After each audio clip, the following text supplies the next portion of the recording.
Dr. Cornel West, could you respond to what Professor Yamata Taylor said? You agree that, of course, the murder of George Floyd was a lynching.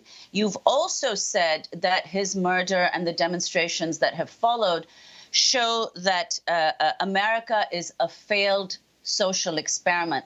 So could you respond to that? And also the way that the state and police forces have responded to the protests following George Floyd's killing, with the National Guard called out in so many cities and states across the country.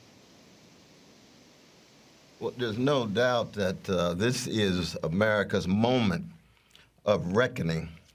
But we want to make the connection between the local and the global, because you see, when you sow the seeds of greed, domestically, inequality, globally, imperial tentacles, 800 military units abroad, violence in AFRICOM and Africa, supporting various regimes, dictatorial ones in Asia and so forth. There is a connection between the seeds that you sow of violence externally and internally. Same is true in terms of the seed of hatred, of white supremacy, hating black people, anti-blackness, hatred having its own dynamic within the context of a predatory capitalist civilization obsessed with money, money, money, domination of workers, marginalization of those who don't fit, gay brothers, lesbian sisters,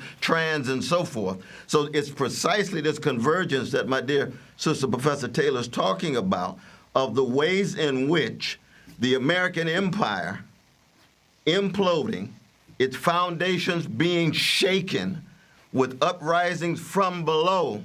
The catalyst was certainly Brother George Floyd public lynching, but the failures of the predatory capitalist economy to provide the satisfaction of the basic needs of food and health care and quality education, jobs with a decent wage. At the same time, the collapse of your political class, the collapse of your professional class. Their legitimacy has been radically called into question, and that's multiracial.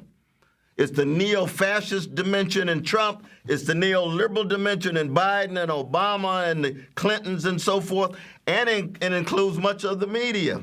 It includes many of the professors in universities. The young people are saying, you all have been hypocritical. You haven't been concerned about our suffering, our misery, and we no longer believe in your legitimacy. And it spills over into violent explosion. And it's here, I won't go on, but I mean, it's here where I think Ella Baker and Fannie Lou Hamer and Rabbi Heschel and Edward Said, and especially Brother Martin and Malcolm, their legacies, I think, become more central because they provide the kind of truth-telling, they provide the connection between justice and compassion in their example, in their organizing, and that's what is needed right now. Rebellion is not the same thing in any way as revolution. And what we need is a nonviolent revolutionary project of full-scale democratic sharing, power, wealth, resources, respect, organizing, and the fundamental transformation of this American empire.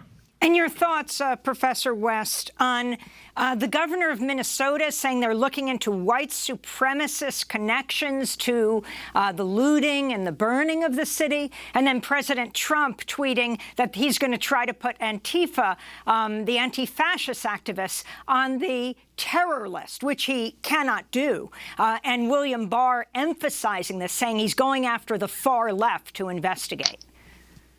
No, I mean, that's ridiculous. You know, you remember, Sister Amy, and I love and respect you so, that Antifa saved my life in Charlottesville. There's no doubt about it, that they provided the security, you see. So the very notion that they become candidates for a terrorist organization, but the people who are trying to kill us, the Nazis, the Klan, they're not candidates for a terrorist organization status. But that's what you're going to get. You're going to get a Trump-led neo-fascist backlash and clamp down on what is going on. We ought to be very clear about that. that neo-fascism has that kind of obsession with militaristic imposition in the face of any kind of disorder. And so we got to be fortified for that. But most importantly, I think we've got to make sure that we preserve our own moral, spiritual quality, our fundamental focus on truth and justice, and keep track of legalized looting, Wall Street greed, legalized murder, police, legalized murder abroad in Yemen, in Pakistan, in Africa, with AFRICOM, and so forth. That's where our focus has to be, because with all of this rebellious energy, it's got to be channeled through organizations rooted in a quest for truth and justice.